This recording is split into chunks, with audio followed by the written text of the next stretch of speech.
السلام علیکم ورحمۃ اللہ وبرکاتہ۔ الحمد للہ وکفا وسلام علی عبادہ الذین اصطفیٰ، اما بعد فاعوذ باللہ من الشیطان الرجیم، بسم اللہ الرحمن الرحیم۔ اللہم صلی علی سیدنا و نبینا محمد وعلی آل سیدنا و حبیبنا محمد وبارک وسلم، ولا حول ولا قوة الا باللہ العلی العظیم۔ ہم بات کر رہے تھے پچھلے ہفتے شادی کے بارے میں، اور ہم نے یہ بات کی تھی کہ شادیوں کو آسان بنانا چاہیے۔ نبی کریم علیہ السلام نے فرمایا کہ بہترین نکاح وہ ہوتا ہے جو سب سے زیادہ آسان ہو، اس میں برکت بھی ہوتی ہے۔ یہ جو ہم اتنے سارے فنکشنز کرتے ہیں اس میں نمبر ایک تو مشکل ہوتی ہے، پریشانی ہوتی ہے، کئی لوگ قرضے لیتے ہیں، اور پھر سب سے زیادہ بڑھ کر ایک پیئر پریشر سیٹ اپ کر دیتے ہیں ہم لوگ۔ اگر میرے پاس مال ہے بھی اور میں کر بھی سکتا ہوں، لیکن جب میں وہ چیز کرتا ہوں تو میں ایک ایگزامپل سیٹ کر دیتا ہوں باقی لوگوں کے لیے۔ اب وہ بیچارے لوگ جن کے پاس پیسہ نہیں ہے، آپ کو ہمارے معاشرے کا پتہ ہے کہ ہمارے معاشرے کے اندر انٹرنل اسٹرینتھ بہت کم ہے کہ انسان پرنسپلز پہ سٹینڈ کرے، اپنے اصولوں پہ کھڑا ہو جائے، یہ بہت کم ہوتا ہے۔ کسی کے پاس اتنی ہمت نہیں ہوتی ہے کہ ڈسپائٹ آف دا فیکٹ کہ اس کے پاس پیسے نہیں ہیں، اور وہ کہے میرے پاس پیسے نہیں ہیں تو ٹھیک ہے میں نہیں کرتا۔ وہ دیکھتا ہے اپنے ارد گرد کے ماحول کو، اور لوگ بھی اس کو پریشرائز کرتے ہیں کہ اچھا تمہاری بیٹے کی شادی ہے، بیٹی کی شادی ہے، تو فنکشنز بھی نہیں کرو گے۔ اور وہ بیچارہ مجبور ہو کر لوگوں سے قرضہ لیتا ہے اور پھر وہ سارے فنکشنز کرتا ہے۔ اگر ہم لوگ ایک ایگزامپل سیٹ کر لیں، نمبر ایک اللہ کے رسول صلی اللہ علیہ وسلم کی ایڈوائس ہے، ان کا حکم ہے، ان کی نصیحت ہے کہ آسانی کے ساتھ نکاح کیا کرو، بلکہ ایک حدیث مبارکہ میں آتا ہے کہ مسجد میں جا کے نکاح کرو اور ایک فنکشن کرے ولیمے کا، تو ہم ایک ایگزامپل سیٹ کریں گے اور انشاءاللہ تعالیٰ لوگوں کے لیے آسانی پیدا ہو جائے گی، اور جس جس کے لیے آسانی پیدا ہوگی ان سب کا اجر انشاءاللہ تعالیٰ ہمیں بھی ملے گا۔ تو نکاحوں کو آسان کرنا چاہیے، اور پھر نکاح کے بعد حقوق شوہر کے بھی اور بیوی کے بھی ان کو ادا کرنا یہ لازم ہے۔ یہ بڑی بدقسمتی کی بات ہے کہ ہم نکاح کرتے ہیں، شادیاں کرتے ہیں، لیکن ہم کو پتہ ہی نہیں ہوتا کہ وہ شخص جو ہماری زندگی میں آئے گا اس کے حقوق کیا ہیں۔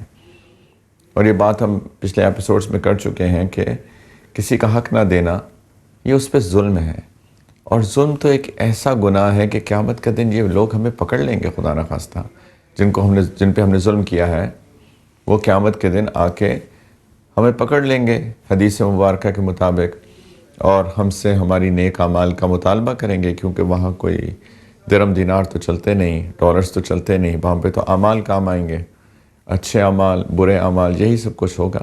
تو یہ لوگ آ کے مطالبہ کریں گے، اور جو نیکیاں کچھ ہم نے تھوڑی سی کی ہوں گی، اگر انہوں نے آ کے مطالبہ کر لیا اور یہ ہم سے وہ نیکیاں لے گئے، تو حدیث مبارکہ کے مطابق ہمارے پاس تو پیچھے کچھ بھی نہیں بچے گا خدا نخواستہ۔ تو میک شور کریں کہ ہم شادی کرنے سے پہلے شوہر کے حقوق، بیوی کے حقوق، ان کو جانیں تاکہ ہم ان پہ ظلم نہ کر پائیں۔ بیویوں کے حقوق میں سے انشاءاللہ ہم بات کریں گے۔ سب سے پہلا حق تو اس کا مہر ہے، اور مہر اچھا دینا، اپنے سٹیٹس کے مطابق دینا، جتنا فائنینشل سٹیٹس ہے ہمارا، جتنا سٹیٹس لڑکی کا ہے اس کے مطابق مہر دینا یہ دینی فریضہ ہے۔ نبی کریم علیہ السلام نے اپنی بیٹی، پیاری بیٹی سیدہ فاطمہ رضی اللہ تعالی عنہ کا جو مہر سیٹ کیا تھا وہ اس زمانے کے 480 درہمز، 480 درہم تھے، جو تقریباً مور اور لیس 1470 گرام چاندی بنتے ہیں، 1470 گرامز۔ اور 1470 گرام چاندی اگر آپ ریٹ دیکھیں تقریباً 3 لاکھ سے کچھ زیادہ، 3 لاکھ روپے سے کچھ زیادہ بنتے ہیں، جس کو ہم مہر فاطمی بھی کہتے ہیں۔ اور یہ بہت ایک مڈل سورٹ آف، آپ سمجھیں ایک معتدل مہر ہے، لیکن کیونکہ سیدنا علی رضی اللہ تعالیٰ عنہ جن سے سیدہ فاطمہ کا نکاح ہوا اس وقت ان کے پاس بہت مال نہیں تھا، تو یہ ایک معتدل مڈل مہر ہے۔ تو مہر اچھا دینا چاہیے کیونکہ یہ بیوی کا حق ہے۔ مہر کے اندر سب سے بڑا ایشو جو ہوتا ہے، جو میں نے آبزرو کیا ہے ذاتی طور پہ، وہ یہ ہوتا ہے کہ یا تو بہت کم لکھواتے ہیں، بہت کم دیا جاتا ہے، یا بہت زیادہ لکھوایا جاتا ہے۔ صرف لوگوں کو دکھانے کے لیے کہ وہ اس نے جو ہے 10 کروڑ روپیہ مہر دے گا یا 5 کروڑ روپیہ دے گا، لیکن اس کے بعد وہ بیوی کو دیتے نہیں ہیں، اور فورس کیا جاتا ہے، پریشرائز کیا جاتا ہے کبھی کبھی بیویوں کو کہ وہ مہر معاف کر دیں۔ دیکھیں، اگر وہ دل سے معاف نہیں کریں گی تو یہ ظلم ہوگا، اگر وہ دل سے معاف کر دیں وہ ان کی مرضی ہے، لیکن زیادہ اچھا نہیں کہ ہم ایسا مہر لکھوائیں یا لکھیں اور طے کریں، میاں بیوی آپس میں طے کریں جو ہونے والے ہیں، جو کہ شوہر اپنی بیوی کو دے بھی سکے اور اس کو دے دے اور جلدی دے دے۔ اگر کچھ ڈیلے کرنا پڑے تو ڈیلے کیا جا سکتا ہے، جس کو مہر مؤجل اور پھر مہر معجل عین کے ساتھ کہا جاتا ہے، معجل عین کے ساتھ جو کہ فوری دے دیا جاتا ہے، اور مؤجل تھوڑی تاخیر کے ساتھ۔ تو بہتر یہ ہے کہ اچھا مہر طے پایا جائے، اور اس کے اندر وہ جو عورت ہے، وہ جو لڑکی ہے جس کی شادی ہو رہی ہے، اس کی رضامندی شامل ہونی چاہیے، کیونکہ اصل میں at the end of the day تو اس کا گفٹ ہے۔ تو پلیز اس کے بارے میں احتیاط کرنی چاہیے، دکھاوا نہیں کرنی چاہیے۔ ان اینی وے ہم مسلمان ہیں اور ہم سارے کام اللہ تعالیٰ کے لیے کرتے ہیں، اسی کو اخلاص کہتے ہیں۔ تو اللہ تعالیٰ کا استحضار رکھ کے کہ اللہ تعالیٰ جانتے ہیں ہمارے دلوں کی حال کو، ہم دکھاوے کے لیے نہ کریں، لوگوں کو بتانے کے لیے نہ کریں، بلکہ ہم اللہ کے لیے ایک اچھا مہر اپنے فائنینشل سٹیٹس اور لڑکی کے فائنینشل سٹیٹس کے مطابق رکھیں اور اس کو ادا بھی کریں، یہ اس کا حق ہے۔ اس کے علاوہ اللہ تعالیٰ فرماتے ہیں قرآن کے اندر کہ الرجال قوامون علی النساء، کہ مرد عورتوں کے قوام ہیں۔ قوام کا مطلب ہوتا ہے جس کو ہم انگلش میں کیئر ٹیکر کہتے ہیں، نگران، نگہبان، اس کی ضروریات کا خیال کرنے والا، یہ ہوتا ہے قوام۔ عورت کی ساری فائنینشیل نیڈز، سائیکولوجیکل نیڈز، اس کی مورل نیڈز، اس کی انٹلیکچول نیڈز، ان سب کا قوام ہے شوہر۔ اس کی جتنی بھی ضروریات ہیں، اس کی ذاتی ضروریات، اس کے کپڑے، اس کا مکان، رہنے کی جگہ، اس کی روزمرہ کی ضروریات، ان سب کا ذمہ دار ہے شوہر۔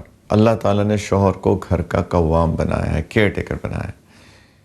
تو اس لیے میک شور کرنا چاہیے کہ مرد عورتوں کو کما کے دیں۔ بہت سارے مرد ایسے ہوتے ہیں جو اپنی بیویوں کو فورس کرتے ہیں کہ وہ بھی نوکری کریں ان کے ساتھ، اور بہت جگہ میں نے یہ بھی دیکھا ہے کہ یہ بات نہیں ہوتی کہ ضروریات پوری نہیں ہو رہی ہیں، وہ اپنے سٹیٹس کو، اپنے فائنینشل سٹیٹس کو، اپنے سوشل سٹیٹس کو بڑھانا چاہتے ہیں۔ اگر وہ گاڑی چھوٹی چلا رہے ہیں تو وہ چاہتے ہیں کہ بڑی گاڑی چلائیں، اور شوہر کی تنخواہ میں بڑی گاڑی آئے گی نہیں تو وہ فورس کرتے ہیں اپنی بیویوں کو کہ تو وہ بھی جاب کریں تاکہ دونوں کا پیسہ مل کے پھر وہ ایک بڑی گاڑی افورڈ کر سکے۔ دیکھیں، ضروریات زندگی اور چیز ہیں، لگژریز اور چیز ہیں، اور لگژریز کی تو کوئی حد نہیں ہے۔ اللہ تعالیٰ اگر کسی کو وسعت دے دے مال کے اندر اور اس کو افورڈ کر سکتا ہے وہ، تو بالکل بھی حرام نہیں ہے کہ آپ بڑی گاڑی چلائیے، بڑے گھر میں رہیے، رائٹ؟ اس میں تو کوئی مسئلہ ہی نہیں ہے۔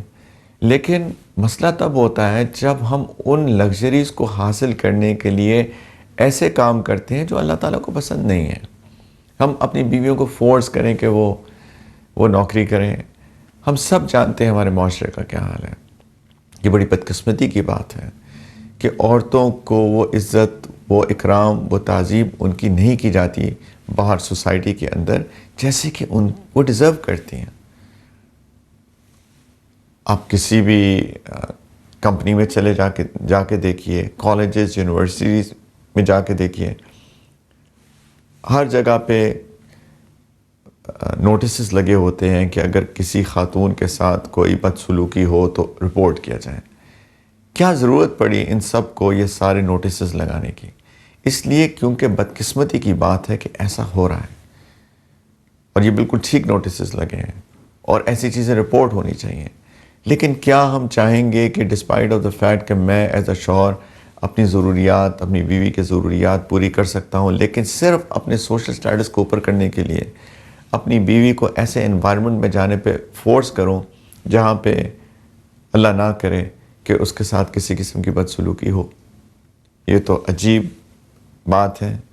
مرد کے لیے مرد کی شایان شان بھی نہیں ہے، کیونکہ وہ قوام ہے، وہ اس کا محافظ بھی ہے، اس کی حفاظت بھی کرتا ہے کہ کوئی شخص بھی میری بیوی کے ساتھ بدسلوکی نہ کرنے پائے۔ تو پلیز اس چیز کے بارے میں سوچنا چاہیے۔ اللہ تعالیٰ نے مرد کو ذمہ دار بنایا ہے کہ وہ کمائے۔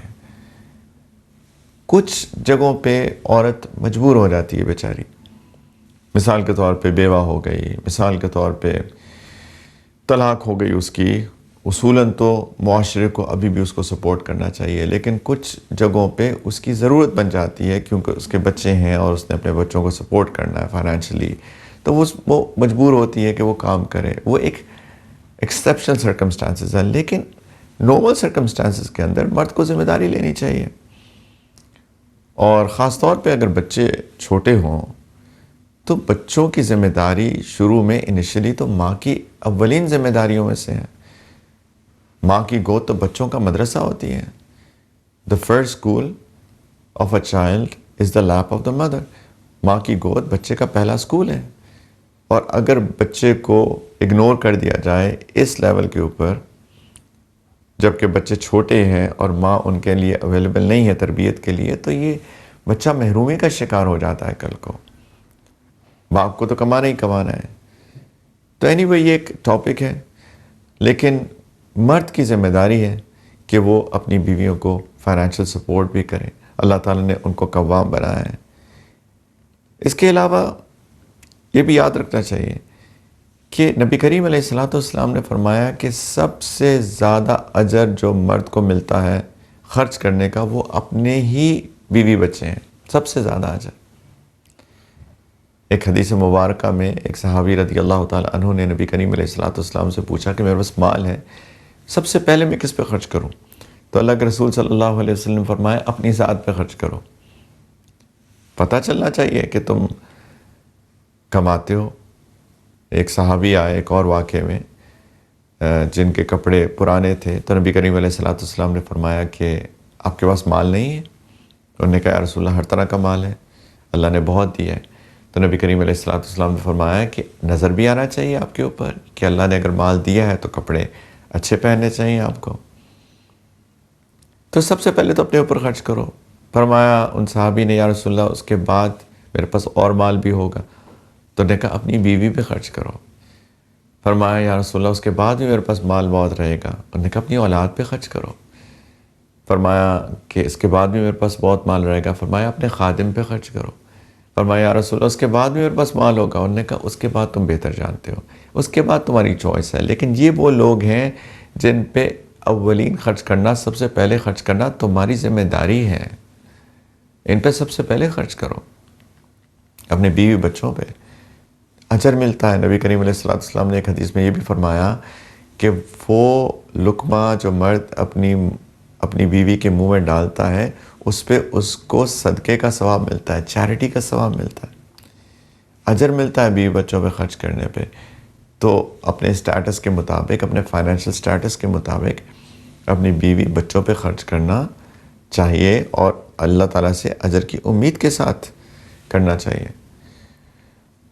اس کے بعد اس کے رہنے کی جگہ یہ پرووائڈ کرنا بھی شوہر کی ذمہ داری ہے، بیوی کا حق ہے، اور اس کے بارے میں ہمارے معاشرے میں بہت کمی پائی جاتی ہے۔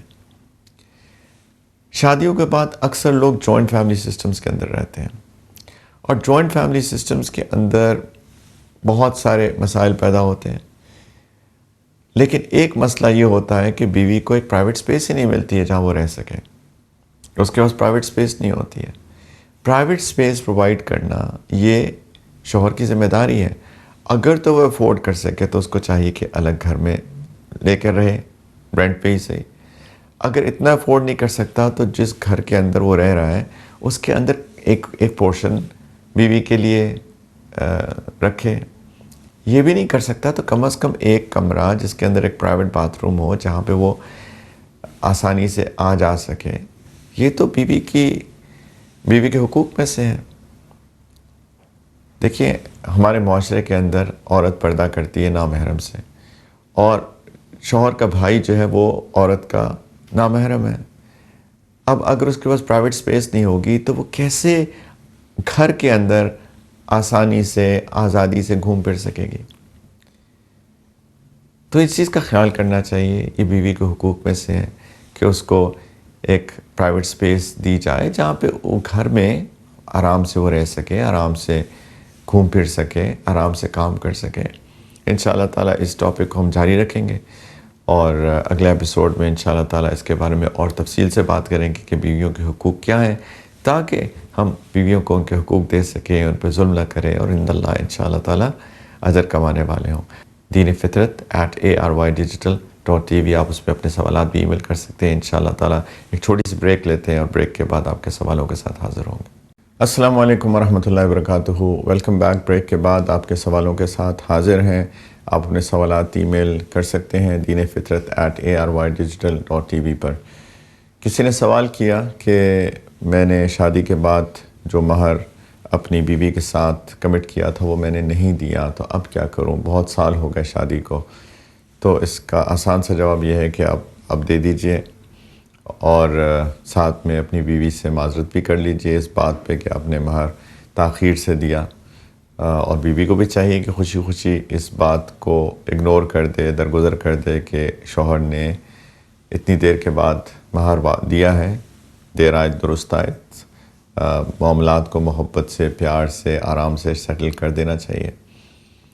کسی نے یہ بھی سوال کیا کہ میں نے کیش مہر نہیں لکھوایا بلکہ اس کی جگہ پہ سونے کے زیورات، شوہر نے سونے کے زیورات وہ مہر کے طور پہ دیے ہیں، تو اس کا کیا حکم ہے؟ تو ضروری نہیں ہے کہ کیش ہو، بلکہ سونا تو زیادہ بہتر ہوتا ہے. کیش تو ڈی ویلیو ہو جاتا ہے، سونا ڈی ویلیو نہیں ہوتا. تو سونا اگر کوئی سونے کے زیورات دے رہا ہے تو دیٹس آلسو گڈ، یہ بھی اچھی بات ہے، یہ بھی دے سکتے ہیں. ایک اور سوال کیا گیا جو کافی ایکچولی ہمارے معاشرے کا ایشو بھی ہے کہ جو لڑکا ہے جس کی شادی ہوئی ہے اس کے پیرنٹس، اس کی والدہ، وہ سونے کا سیٹ بنا کر اپنے بیٹے کی بیوی کو دیتے ہیں. تو اس کا کیا حکم ہے؟ دیکھیں، جو بھی لڑکے کے پیرنٹس، لڑکے کی والدہ سونے کا سیٹ بنا کر اپنے بیٹے کی بیوی کو دے رہے ہیں، میں یہ ایزیوم کر رہا ہوں کہ وہ ہدیہ ہے، وہ گفٹ ہے. ان ادر ورڈز وہ صرف وقتی طور پہ پہننے کے لیے نہیں دے رہے ہیں. یہ میں ایزیوم کر رہا ہوں کیونکہ ایسا تو کوئی بھی نہیں کرتا. اگر کسی کو اشکال ہو، کسی کو ڈاؤٹ ہو تو کلیریفائی کر لے کہ بھئی یہ کیوں دیا گیا ہے، کہ وقتی طور پہ پہننے کے لیے دیا گیا ہے یا پھر مجھے دے دیا گیا ہے. لیکن جیسے میں نے کہا کہ عام طور پہ ایسا تو نہیں ہوتا کہ آپ وقتی طور پہ پہن لیں پھر 1 سال بعد مجھے واپس کر دیں. عموماً اس کو ایز اے گفٹ ہی دیا جاتا ہے. اور پلیز یہ چیز یاد رکھیں کہ گفٹ جب کسی کو دیا جاتا ہے تو وہ شخص اس کا مالک بن جاتا ہے. اگر کوئی مجھ کو ایک قلم گفٹ کرے تو اب میں اس قلم کا مالک بن گیا ہوں. اب اس قلم سے میں لکھوں، میں اس قلم کو آگے کسی کو گفٹ کر دوں، اس قلم کو میں بیچ دوں، یہ میری مرضی ہے کیونکہ میں مالک ہوں. اسی طریقے سے جو لڑکے کے پیرنٹس اپنے بیٹے کی بیوی کو یعنی اپنی بہو کو جو بھی سونا یا واٹ ایور زیور ان کو ایز اے گفٹ دیتے ہیں، اب وہ لڑکی، ان کے بیٹے کی بیوی، وہ اس کی مالک بن گئی ہے. اب اس کی مرضی ہے کہ وہ اس کو پہنے یا اس کو بیچے یا وہ اس کو کسی کو گفٹ کر دے. ہمارے معاشرے کے اندر ایک ایکسپیکٹیشن لگا لی جاتی ہے کہ جو سونا یا زیور میں نے اپنے بیٹے کی بیوی کو گفٹ کیا ہے وہ اس کو بیچ نہیں سکتی، اس کو ضرور ہی پہنے گی. دیکھیں، ایک اور بات بھی ہے کہ ہر بندے کا ایک مزاج ہوتا ہے. میرا ایک مزاج ہے اور آپ کا ایک مزاج ہے. ہو سکتا ہے کہ مجھے ایک ٹائپ کی پرفیوم اچھی لگتی ہے، آپ کو ایک اور ٹائپ کی پرفیوم اچھی لگتی ہے. اگر میں آپ کو زبردستی کروں کہ نہیں، جو پرفیوم مجھے اچھی لگتی ہے وہی آپ نے بھی لگانی ہے، یہ تو زیادتی ہے. اسی طریقے سے خواتین جانتی ہیں، بہت بخوبی جانتی ہیں کہ ہر خاتون کا ایک ڈیفرنٹ مزاج ہے. کسی کو سونا اچھا لگتا ہے، کسی کو گولڈ اچھا لگتا ہے، کسی کو وائٹ گولڈ اچھا لگتا ہے، کسی کو ڈائمنڈز اچھا لگتے ہیں. ہر ہر عورت کا ایک مزاج ہے. اگر لڑکے کی والدہ اپنی بہو کو ایک پرٹیکولر ٹائپ آف جیولری ان کو گفٹ کر رہی ہیں تو ہو سکتا ہے کہ اس بچی کا، اس لڑکی کا مزاج نہ ہو اس طرح کی جیولری پہننے کا، لیکن جیسے میں نے کہا کہ ایک ایکسپیکٹیشن سیٹ کر لی جاتی ہے کہ جی ضرور بے ضرور اس بچی نے وہ سونا، وہ جیولری پہننی ہی پہننی ہے. یہ تھوڑی سی زیادتی کی بات ہے. آپ نے تو گفٹ کیا اور آپ کی نیت یہ ہونی چاہیے کہ میں نے اللہ تعالیٰ کے لیے، میں دوبارہ ریپیٹ کرتا ہوں کہ ہم مسلمان ہیں اور ہماری زندگی اللہ تعالیٰ کے لیے گزرتی ہے. ہم کسی کو گفٹ بھی اللہ کے لیے دیتے ہیں.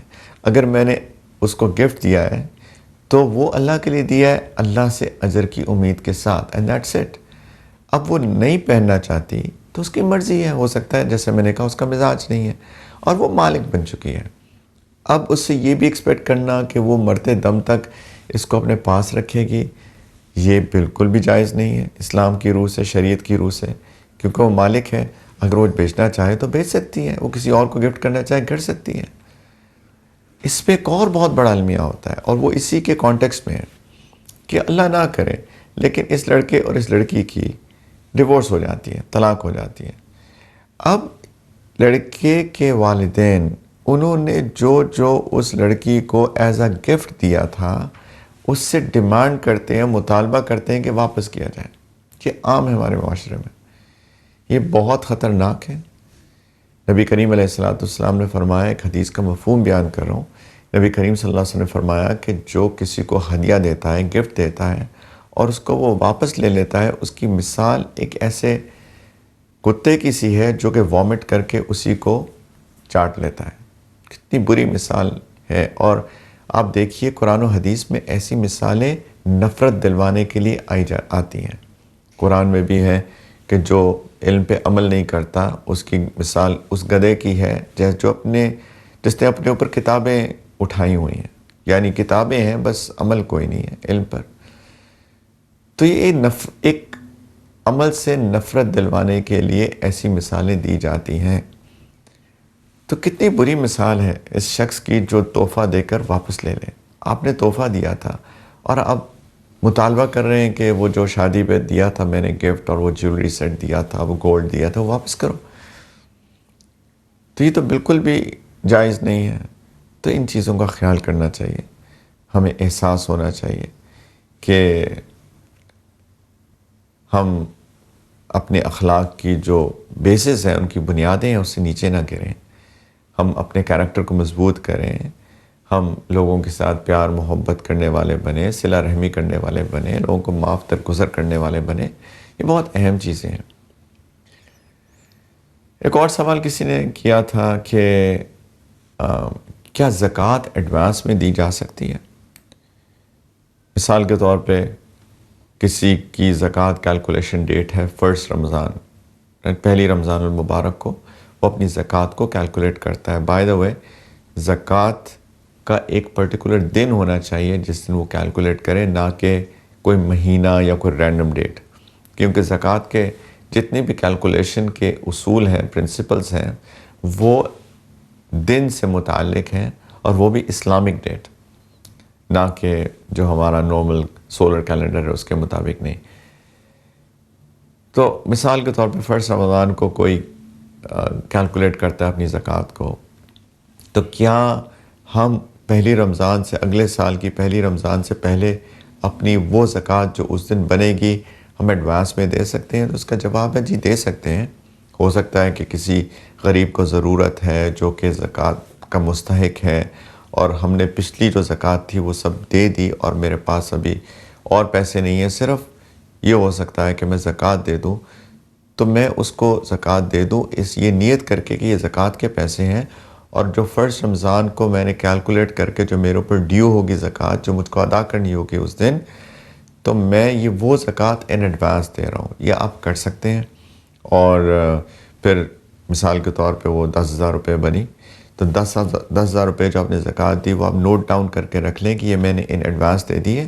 اب جب 1 رمضان المبارک آئے گی اور اس دن آپ نے اپنی زکوٰۃ کی کیلکولیشن کی، اپنا سارا کیش جو آپ کے پاس ہے، جو آپ کے پاس سونا ہے، جو چاندی ہے وغیرہ، ان سب کو آپ نے ایڈ اپ کیا اور اس کا 2.5%، 2.5% نکالا، اور مثال کے طور پہ جو آپ نے اب زکوٰۃ دینی ہے 2.5% اس کا 50,000 روپیہ نکلا مثال کے طور پہ، تو آپ نے چونکہ 10,000 پہلے دے دی ہے ان ایڈوانس، تو آپ اپنے پاس نوٹ کر لیں گے کہ آپ نے اب 40,000 اور دینی ہے، اس 50,000 جو بھی بنے ہیں 10 آپ دے چکے ہیں، 40 رہ گئے ہیں اور آپ نے 40 دینی ہے۔ تو یہ بالکل عین ممکن ہے کہ آپ کر سکتے ہیں۔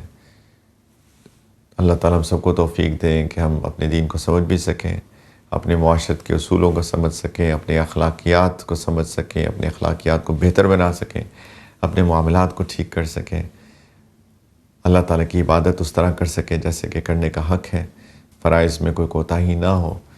اللہ کرے کہ ہم ایسے بن جائیں کہ اللہ تعالیٰ ہم سے راضی ہو جائے، اور انشاءاللہ جس دن ہماری اللہ تعالیٰ سے ملاقات ہوگی ہماری موت کے دن، تو اللہ تعالیٰ اس دن بھی اور اس زندگی میں جو کہ اس وقت تک ہے اس میں بھی اللہ اپنی رضا ہم سب کو نصیب فرمائے۔ انشاءاللہ تعالیٰ اگلے ہفتے آپ سے دوبارہ ملاقات ہوگی۔ جیسے میں نے عرض کیا کہ آپ اپنے سوالات ای میل کر سکتے ہیں deenفطرت@arydigital.tv پر۔ اللہ تعالیٰ ہم سب کو قبول فرمائے۔ وآخر دعوانا ان الحمدللہ رب العالمین۔ السلام علیکم ورحمۃ اللہ وبرکاتہ۔